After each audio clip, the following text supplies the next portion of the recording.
Hi, everybody. Welcome back to another. Man, it's been so long, Juan, since we had this. I forgot about the name. Not that we ever settled on a name, but was like startup conversations with Juan and Craig. Yeah, or conversations with Juan and Craig. I mean, probably call it 1 of 12 things at this point, but we're gonna name it when we see each other in real life. I think that's gonna be the thing. Yeah. We'll keep taking shots until a name makes sense. Mm-hmm. So yeah, obviously it's been a few weeks because we've both been flying around. I'm not sure if we've done one of these since the NIGA show in Las Vegas. I know we've talked, but I can't remember if we recorded this. And then I was at OIGA. You've been on fire launching new customers and new modules. So why don't you, maybe before we get into the discussion today, which is on partnerships, pros and cons, how we should think about partnering with outside companies, fill us in on what's been happening in your world with Volante Software. Yeah, it's been busy, man. Like you said, just trips all over. We're out in California. Last week we're out in Arizona. Going back to California in another 2 weeks. So we stayed busy. It's been good. I mean, we're getting a lot of great feedback from our customers, and the new modules are standing up extremely well. And can't be mad. We're hitting the budget season, getting a lot of pricing and a lot of demos out, and kind of planning the last quarter of this year going into next year. So all good stuff. How about yourself? Yeah, it's been great. I mean, we had the two trade shows. We got some deals coming out of those. As you mentioned, it's budget season. And yeah, we're excited. We've got a couple new deals closed that we are excited to announce. We've got more in the pipeline. And the great thing is that the customers that are using Trio are loving it. They're having great success, which makes obviously selling easier. And then I've got kids going into school now. First day of school here in Texas, kind of early. So we just got all three kids in school. And so anyway, a lot of stuff going on in the Shacklett house. That's awesome. Yeah, thank you. So topic today, we're going to talk about partnerships, partnering with other companies. And then I think in the course of that, we'll kind of announce that we're forming something, which we're real excited about. But why don't I start with you? Tell me about your experience with partnerships with Volante Software. What's worked, what hasn't worked? How do you think about it? Go. Yeah, sure. So, I mean, I've been on the lookout for the elusive perfect partnership for quite a while now, probably since our inception. And I think we've had a couple different goes and iterations of what a partnership could be. And I think maybe my expectations are, or maybe not the expectations, but the end result is a little bit different in my mind. So, you have the traditional like warm introduction, or I can introduce you to people, and those are great relationships and partnerships to have. The second level to Sales me side. on the sales side, right? And that can be formal or informal or whatever the case may be. So we've had that. We've also had opportunities to work with somebody where they have a system that doesn't necessarily integrate or bump up to ours, but they're in the same industry. And so we've had some mixed results with that, just because I think, if there's not a natural cohesion in the product or the data that you all are collaborating on, it's kind of hard, because usually you're talking to different audiences, right? So if we're working with the slot operations team, it's not the easiest thing to do to bring Trio in to the marketing and host side of things. It's not just a natural conversation. I mean, and it does happen. I've told you before, I've talked to a couple people out on site when you came up, but it was in talking about partnerships that you came up, not necessarily the needs and the actions of the system itself. So you have that. But to me, the ideal partnership is something that, we'll be talking about here in a bit, is when there is a service or a set of a system or something like that, where we're truly collaborating and bringing something new, to the entire space. And that, I think, is the best, because it not only are both parties motivated and both parties benefit from it, but it's kind of this like extrapolation of resources and sales effect, because now we have essentially two organizations with their own resources combining to push something forward, and they both have a significantly vested interest in it. So that's my favorite kind of partnership, and I've been looking for one of those for a while. I'm pretty hopeful about ours and another partnership that we're embarking in right now. Yeah, well said. I think to be successful with a partnership and approaching partnerships is important to be realistic about your own strengths and weaknesses. I know for us, it's like, what do we get at? We got a great product. We've got, and then on, we have a strength in that we have access to a lot of players on the URComped side. We get real-time feedback. We can test our products. We got a great development team. So we're strong there. We have strong contacts in the, the cruise industry and certain casinos. But where we lack, where we're like, man, this is where we need to bow up and get stronger. And that is on the B2B side of like selling into casinos. And that's where it's like, all right, do we partner or do we, build our own sales force to start reaching out? And what does that look like? And so and then of course, with you and I, and maybe we'll tease that so people will stay tuned to hear, kind of the partnership, and that's more on the product side. But what's top of mind for us is the sales side. And we've had a great fruitful partnership so far with Casino Science, Oz Hussein. Amazing guy, has got a lot of credibility when it comes to the data analytics side. And that's one where we're not competing, but he has relationships with the people that we typically sell into, which is the marketing department. He's got a brand, he's well known, people trust him. And so they know that when Oz brings them a product, it's going to be vetted because he's putting his reputation on and bring us in. And obviously we're bringing something new for him to sell to make his customers more successful. So that's been a great partnership so far. Oz is obviously, he's got his footprint. He's strong in Pacific Northwest, Midwest. He's got areas. And then it's a matter of, all right, that's going great. How do we keep expanding that? So that's something that I'm thinking through from a partnership perspective is like, all right, how do we expand our sales footprint? Because I know that once customers see Trio for the first time, they try it out, like they love it, right? I mean, we got swagger. We're like, here, try it. You're going to see your hosts are booking more business. So for us, it's really like our weak spot where we need to improve is more demos. And so that's kind of where I'm chewing on right now. It's like, how do we get more demos? Yeah, it's interesting because, that's a great point that you bring up is like, what's the perspective and does that, have cohesion or fit with your partner? Because to me, it's about developing additional product lines, right? And not only that, but basically the byproduct of that, which is the underlying data and what we can do with that data. So yeah, I mean, what you're saying is, I hadn't really thought about it that way, but it's that kind of alignment is huge. I think they can coexist together. I think you can both have maybe different areas of focus as long as it's spelled out and people are contributing to both of those ends, and I think they can. But yeah, it's an interesting way to look at it. Yeah, and it's funny that you talked about on the product side is giving, finding more things to sell instead of like for us, it's like, all right, we got from a B2B perspective, we know what we're going to sell. And now it's about selling it more. And it sounds like you've got a strong sales engine and you've got great customers that love your products and they're hungry for more. And you're like, all right, well, how do we find, the right new product that we can add to our portfolio to sell them more? Is that right?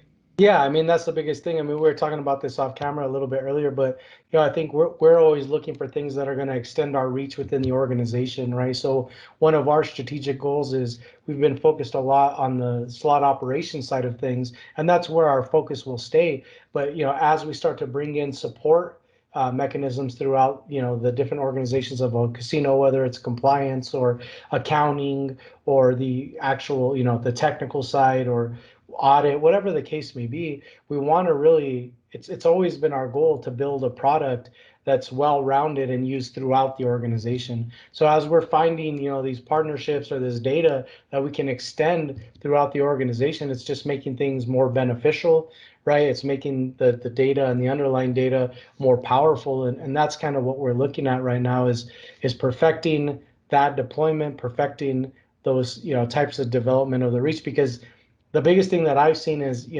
I've got a lot of action on my LinkedIn lately from people that I would call competitors, right? Checking out what we're doing and checking out my profile and stuff like that. And, they come up all the time during demos. We'll go like, we have this new module out, and they go, well, so-and-so does this and does that. And I go, yeah, that's cool. That's one thing. You see these 12 things that we do in addition to that one thing. So to me, the strength of what we're doing is that it's one system for everything. And that's kind of what lends itself to the perspective that I was sharing with you earlier. Well, why don't we start talking about where our crossover is? Because I think a lot of people tuned in. I mean, they could tell that, we like each other. We got a lot in common in the sense that we're entrepreneurs, but in the casino space, but you focus more on the slot side. We're focusing more on the, player development, casino hosting, casino marketing side. But we have found a unique kind of way which can turn into a potentially a great business that could help a lot of casinos. And that one thing I don't talk about too often on here is the URComped side of our business, which is really what incubated Trio, and that's the part of our business where we're marketing to 250,000 players that have signed up on urcompt.com, and we have a relatively small team that is able to interact with all these people, drive trips, and that's where we developed all this amazing technology that's now Trio. Part of the URCompt site, players can, tell us what slot games they're playing. There's a database on the URCompt side of, where are people playing different slot machines, and we get all this interesting information about like what games are people searching for, what are they playing, what machines are people posting photos of and hitting jackpots, and where, kind of where's the buzz from players, from the primary source, like where the money's coming from, what are they talking about, what are they searching for. So we have all this information we're not doing stuff with. And then obviously you are working with slots, and maybe you can kind of elaborate on where you see the potential value in like all this player facing information. Yeah, I mean, I think the biggest thing is we both know the two big components of, success, or two of the biggest anyway, are the product on the floor and then the patrons coming in the door, right? Like we're trying to intertwine those two things to, a level where they intersect that makes the most sense for the business. So, you looking at that, at the desires and wants of a customer, and being able to look and quantify that based on, player ratings, which I think that to me from your side of things is probably the most valuable, right? Yeah, it's great we can tell people what, people are searching for on the internet and what games they're playing and all that kind of stuff. But to be able to say it's this level of tier of individual from a rated play standing, that changes the entire game, right? So you take that component, then you take what we're doing, which is basically we have the entire makeup of the floor, right? All the configurations of the games, all that kind of stuff. Well, simply by putting what we're going to call a slot finder on our iOS device, which again, they're already running around with our application for mail logs and progressives and slot files, things like that. So it's real simple. We already have that data. We build an interface where people can search things. Now we can, with our component, we can go say, here's all the most searched for games on your floor, right? Which is important, and get people to the right, game as fast as possible. But we can also say, here's the inventory and the keywords that were searched that didn't return anything on your floor, right? Mm-hmm. So if we can not only say, here's what your customers are looking for most, here's what your customers are looking for that you don't even have, and then incorporate your part, which is here's what rated players at this level are looking for out in the world, like that's a no-brainer, man. I mean, I don't know any other system that's out there doing that. No, I don't think there is. And that, you're right, that was one thing I didn't mention, is that we have all these players, but also because of the way URCompt works, we know what kind of players they are, we know their demographic, and so that enriches the data so much, because it's like, all right, the people that are actually going to come and spend $1,000 a day, what are they searching for? Because that's a lot more important than the person bringing a $20 bill in their pocket. Right. Yeah, and so it's that these are the types of partnerships that I'm most excited about, right? Because we're both leveraging something that we already readily have available, and I think that speaks also to the power of what it is that we're doing, right? And obviously everyone says everything's always about relationships and networking and this and that.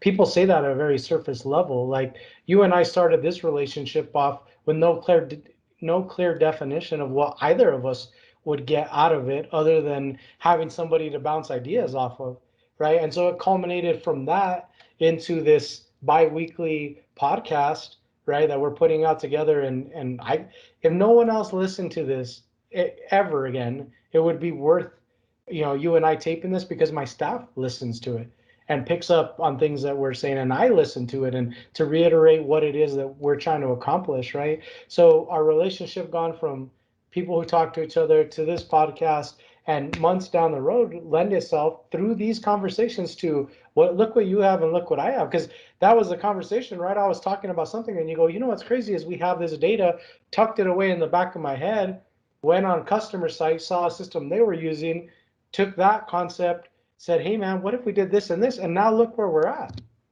Yeah, it is crazy how just random conversations will just spur ideas, and like there's always a benefit of talking, you know. It's yeah.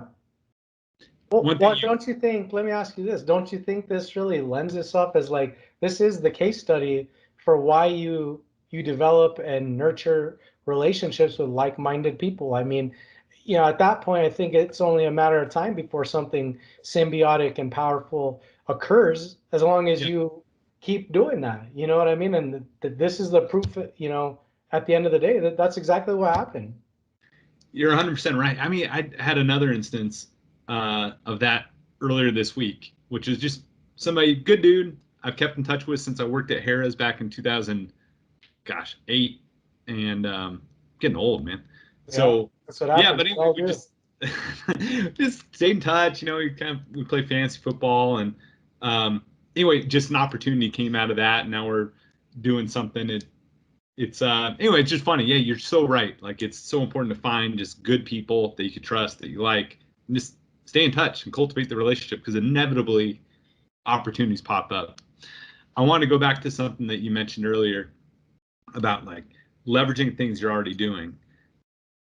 I read it was a biography of John Rockefeller, and John D. Rockefeller, and he was an oil tycoon.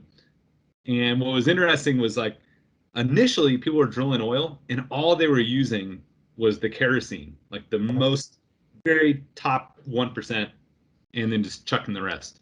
And then they're like, hey, we're already pumping oil. What else can we do with this? And then, you know, then they started making petroleum and gasoline. And, you know, I'm no oil expert, so I may be saying this wrong. And now they're you're creating plastics from it. Now it's like everything that gets pulled out of the ground, you're probably using 90% of it, where it used to be just that 1%. And that's, ever since I read that, I've been thinking about that with our business. It's like, all right, we're doing this, and maybe right now we're only using like unlocking 10% of our potential, with, you know, all the players signing up, all this data we're collecting, like we're really only tapping just a bit. And now we launched Trio, which is great. You know, we're developing technology now. It's not just for us, and casinos will benefit from it. But I just like that analogy, where it's like, all right, they're pulling all this money, and that guy became the richest man in the world, partly because he was just real smart about finding new things to do with what he was already doing. Right. Yeah. I mean, that's the whole thing, right? And it's, you know, what you're talking about is where we originally started, and we're still on that path of slot track, is like, what is the operational efficiency, you know, and communication and ROI, but it was more operationally and process focused. Whereas now, you know, what slapped us upside the head was, you know, we put this technology in, and it was like, yeah, we're saving a bunch of time operationally, and people are doing things like they've never done it before. But damn, you start looking at those reports and you're like, oh, wait a minute, this is, now the data starts to become the star, right? And that's kind of what you're talking about in your partnership with Oz a little bit, or I'm assuming, I'm projecting what I believe that relationship is. But, you know, you have the operational side. Now you're looking at the data driven aspects of it. And then from the data, you know, how do you combine those two things and either partner with somebody else or take that and develop other product lines? And yeah, I mean, it seems very common sense, but until it really hits you, I think that sometimes you can be so focused on one purpose, you know, one end to your product going in, that it's easy to get stuck on that. And, you know, it's good to get out and talk to other people that'll bring some of those other things to the surface. Yep. Well, I'm excited to work to develop our partnership. Like you said, I think, I mean, and you've got a clear picture of like the opportunity and the upside, because you know what's out there in the slot world. So we're excited to partner with you, because on our end, it enriches, you know, having access to maybe a more full catalog of the slot machines. It enriches our website, and it'll be easier for players to log what they're playing. We have great Google search results. You know, we show up for a lot of different slot machines, a lot of different casinos, and so that helps us more. So Anyway, I'm just pumped. This is definitely the epitome of a symbiotic relationship where both sides, just by partnering, are getting better. Like our products are getting better from working together. Yeah, 100%. We feel the same way. I mean, like I said, to me, the biggest thing is I always want to be on the lookout.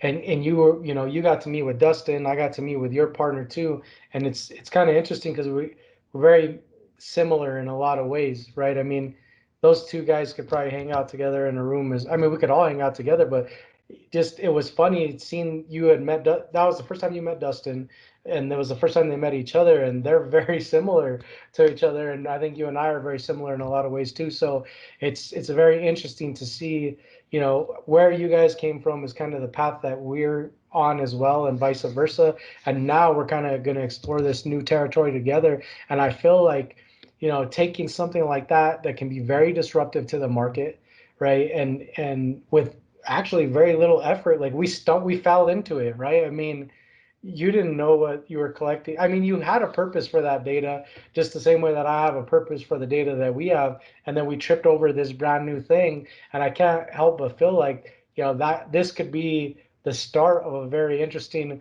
conversation 2 or 3 years down the road when we go, all right, well, what other data do we have out there that we can add to this, and or who else can we bring into this fold that's going to extrapolate, the power of this thing? It's going to be crazy. Agreed. And we it'd be fun to have Kale and Dustin co-host sometime because they Yeah, were just not, they're you're right. They were very similar, just super friendly, chill, smart, analytical. They we'll both just put brew them. beers. We'll just put them both on mute, and they don't talk anyway, so it's fine. A little thing here or there, and that's what I like about those guys is they they just sit back and take everything in, right? So you're sitting there talking, and there's two things are happening. One, they're going, when is Juan and Craig going to shut up? That's probably the number one question that they have. And two is like, what's right and wrong with this equation, and and it just trips me out. Dustin does that constantly. I'm like, this guy, man, those wheels are turning. I can see them. Yep. Yep. Agreed. Man, well, I'm glad we're back on track after being busy, both of us on the road. So we will do this again in 2 weeks, and I'm looking forward to hearing about all the new casinos, new modules, all the success, hearing about the new iOS app. Yeah, why don't you? I know you mentioned it earlier. When is that going live? Is it live? New iOS version will go out on Monday. So it's going to have a bunch of cool new stuff in there, and yeah, we'll be on the road. We basically have deployments or upgrades every single month from now through the end of the year, and that's without any budgets getting approved. So it's going to be busy. It's going to be good. Lots more data, lots more fun. If you guys have any ideas for other things for us to build, me and Craig like upsetting the development teams that we have by promising a bunch of new features. So let us know. All right, you guys can find Juan Romero on LinkedIn or Juan at volantesoftware.com, right? Is that the way to hit you? Craig Shacklett on LinkedIn or Craig at trio360.vip. Or actually, no, that's our website. I think if you send an email there, that works, but also trio360vip.com. Got all kinds of domain names. So Dynamic marketing. Dynamic marketing, man. Dynamic marketing. All right, Juan, thank you, sir. We'll talk again in a couple weeks, if not sooner. Good to be here, man. Good to see you.